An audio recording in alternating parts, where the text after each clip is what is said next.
You're moving through a forest floor thick with fallen fruit, and the smell hits you before you see anything. Sharp, sweet, faintly sour, like something between a bakery and a bar. That smell is ethanol. It's been rising off rotting fruit for over 100 million years. Long before anyone pressed a grape or fermented a grain, that scent was already drifting through prehistoric forests, and something out there was following it on purpose. Here's the paradox. Humans like to take credit for alcohol as if it were some clever invention cooked up in a clay jar one lucky afternoon. But the truth is stranger. We didn't invent alcohol. We just showed up late to a party evolution had been throwing for millions of years. Start with the chemistry nobody thinks about. Ripe fruit sitting on a forest floor gets colonized by wild yeast. That yeast eats the sugar and excretes ethanol as waste. It's not a bug in nature, it's a feature baked into the biology of nearly every fruiting tree on Earth, which means every animal that has ever eaten fallen fruit has also, technically, been drinking. This is where it gets interesting. In 2000, primatologist Robert Dudley at UC Berkeley proposed something now called the drunken monkey hypothesis.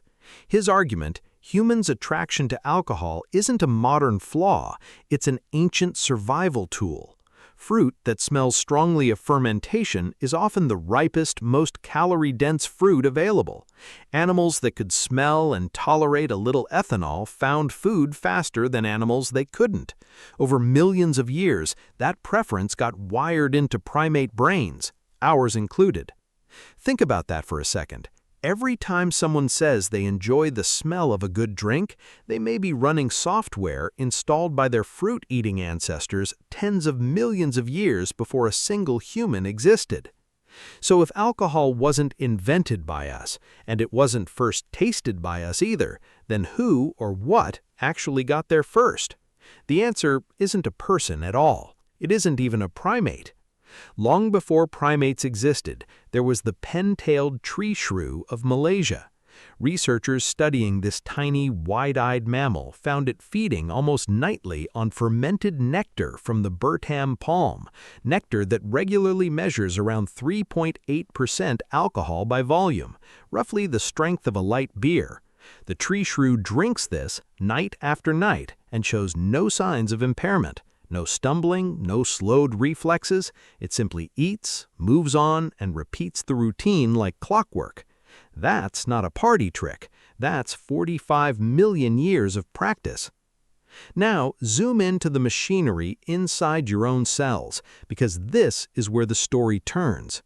Every mammal has an enzyme called alcohol dehydrogenase, or ADH, whose job is to break down ethanol before it becomes toxic.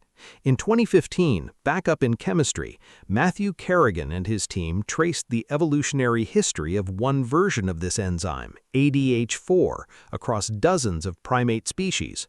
What they found was startling.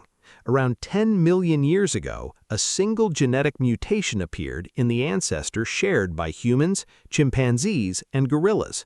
That mutation made the enzyme roughly 40 times more efficient at metabolizing alcohol. 40 times in one mutation. That timing is not a coincidence. 10 million years is roughly when our ancestors shifted from swinging through trees to spending real time on the forest floor, exactly where the overripe fermenting fruit collects. The primates that could process that alcohol without getting sick could exploit a food source their tree-dwelling cousins couldn't safely touch. Being able to drink, quite literally, may have helped move our lineage out of the canopy. So the tree shrew shows us the behavior is ancient. Kerrigan's enzyme shows us the biology is ancient too, stitched into our DNA millions of years before agriculture, before pottery, before anything resembling civilization. Alcohol didn't wait for humans to get clever. Humans got clever because alcohol was already there, rewarding the animals patient enough to find it. But here's the uncomfortable question that follows all of this. If our bodies were built by evolution to handle alcohol safely, why does it still destroy so many of us? Here's the fourth layer, and it reframes everything you just heard. That 40 times more efficient enzyme wasn't built for a bottle of vodka. It was built for a handful of overripe figs, eaten occasionally in small doses spread across a lifetime spent foraging. Natural selection tuned the human body for trace amounts of ethanol encountered rarely, tied directly to the effort of finding food. Nothing about that history prepared us for a liquid you can buy on a street corner in unlimited quantities with the fermentation already done for you. That gap between ancient biology and modern availability is the whole story of alcohol in human civilization. Which brings the fifth layer. Once humans learned to deliberately ferment grain and fruit, sometime around 7000 BCE in what is now China, evidence found at the Jiahu site shows residue of a fermented rice, honey, and fruit beverage in pottery jars. Not only rediscovered something nature had already offered, we industrialized it. We removed every barrier our ancestors once had to work around. Scarcity, seasonality, the physical effort of finding fermented fruit in the wild. We turned an occasional evolutionary bonus into a substance available every hour of every day. None of this means you are untouchable. The same biology that let our ancestors process wild ethanol safely can be overwhelmed completely under modern conditions. Look at the gin craze in 18th century London, when cheap, unregulated gin flooded the city and consumption reportedly reached the equivalent of tens of liters per person annually. Mortality rates climbed so sharply that some parishes recorded more burials than baptisms for the first time in decades. That collapse wasn't a failure of willpower, it was ancient machinery, tuned for scarcity, suddenly facing an environment of total abundance. And that's exactly why the rule still holds everywhere else. The gin craze wasn't proof that humans can't handle alcohol. It was proof of what happens when a system built for rare exposure meets a world with no limits at all. Remove the scarcity our biology expects, and even a 40 times improved enzyme can't save you. So if our bodies were built for the forest floor, and our modern world looks nothing like it, what does that actually make us, the drinkers, or something else entirely?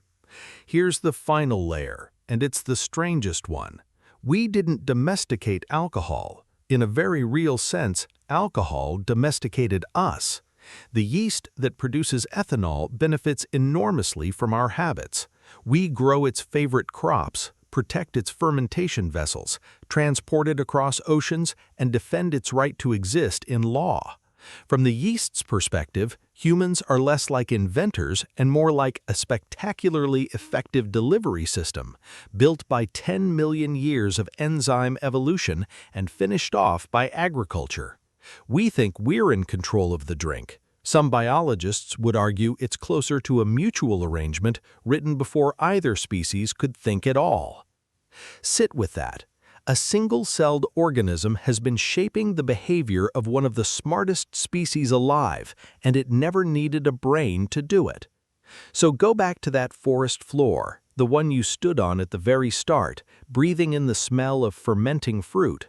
It doesn't feel like a random scent anymore. It feels like a signal sent across tens of millions of years, tuned precisely to a chemical pathway sitting quietly in your own liver right now.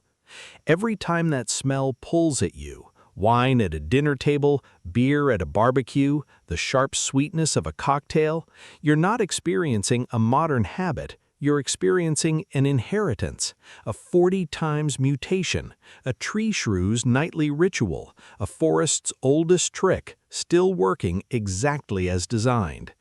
You didn't invent this relationship. You were born into the middle of it, mid-story, already fluent in a language your body learned long before you did.